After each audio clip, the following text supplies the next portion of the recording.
শীতকালে ভালো মন্দ খাওয়ার পাশাপাশি পিঠে পুলিও আমরা প্রচুর বাড়িতে বানিয়ে থাকি আর আনন্দ করে খেয়ে থাকি।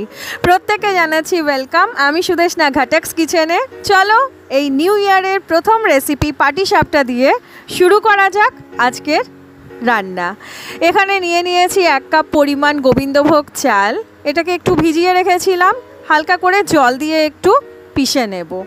গুড় আর নারকেল দিয়েও কিন্তু খিরসা তৈরি করা যায়, সেটাও খুব পপুলার। কিন্তু গোবিন্দভোগ চাল আর গুড় দিয়ে বানানো এই খিরসা এটাও কিন্তু দারুণ টেস্টি হয়। তো এখানে 1 কাপ চালের জন্য আমি 2 কাপ কুড়িয়ে নিয়েছি গুড়। এখানে 500 দুধ জাল দিয়ে একটু ঘন করে নিয়ে ওর মধ্যে দিয়ে দিলাম আগে থেকে গোবিন্দভোগ চালের করে রাখা পেস্টটা। এবার একটা চামচ দিয়ে একটু একটু করে নেড়ে যদি কোনো লাম্প তৈরি হয়ে গিয়ে থাকে চালের, সেগুলোকে ভেঙে দেব।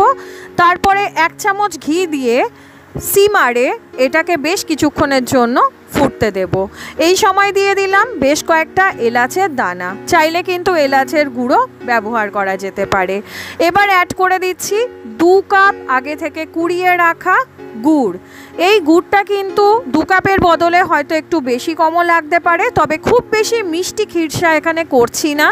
আমার যেরকম ভালো লাগে আমি আমার টেস্টের অ্যাকর্ডিং বানাচ্ছি। এবার এটাকে কিন্তু ভালো মতন টানিয়ে নিয়েছি, চালগুলো সেদ্ধ হয়ে গেছে। এবার এটাকে নামিয়ে নিচ্ছি একটা প্লেটে। দেখো এতটা টাইট কিন্তু খিরসাটাকে হতেই হবে, তা না হলে আবার কিন্তু পাটিসাপটার পুর হিসাবে মানাবে না। এটা ঠান্ডা হলে আর একটু সেটেল হয়ে যাবে। এখানে নিয়ে নিলাম 1 কাপ পরিমাণ চালের গুঁড়ো, তার সাথে আধা কাপ পরিমাণ ময়দা। এবার অল্প অল্প করে জল দিয়ে এটাকে গুলে নেব। খুব বেশি পাতলাও করব না, আবার খুব বেশি ঘন ব্যাটারও কিন্তু বানাবো না। তো মাঝারি মাপের একটা থিকনেসের ব্যাটার কিন্তু আমাদের এখানে রেডি হয়ে গেছে। এবার তাওয়াতে অল্প একটু ঘি আমি ব্রাশ করে নিয়েছি আর তার উপরে ছড়িয়ে দিলাম 1 ডাবু ব্যাটার। এটা দিয়ে একটু ছড়িয়ে নিয়ে একটা রুটির মতন যখন হয়ে গেছে তখন 1.5 চামচ মতন খিরসা আমি এর মধ্যে দিয়ে দিচ্ছি। চাইলে কিন্তু খিরসাটাকে আগে থেকেই তোমরা হাতে একটু পাক দিয়ে রাখতে পারো, তাহলে দিতে সুবিধা হয়। তো এবার একটা স্প্যাটুলা দিয়ে বা হাতা দিয়ে যেটা সুবিধা হয় সেটা দিয়ে একটু ফোল্ড করে দিলেই কিন্তু আমাদের পাটিসাপটা আরামসে উঠে যাবে। অনেকের পাটিসাপটা কিন্তু তাওয়াতে লেগে যায়, সেটার একটা কারণ কিন্তু এই ভুল মেজারমেন্ট। তো চেষ্টা করবে চালের গুঁড়ো 1 কাপ নিলে তার সাথে 1/2 কাপ পরিমাণ ময়দা মিশিয়ে নিতে।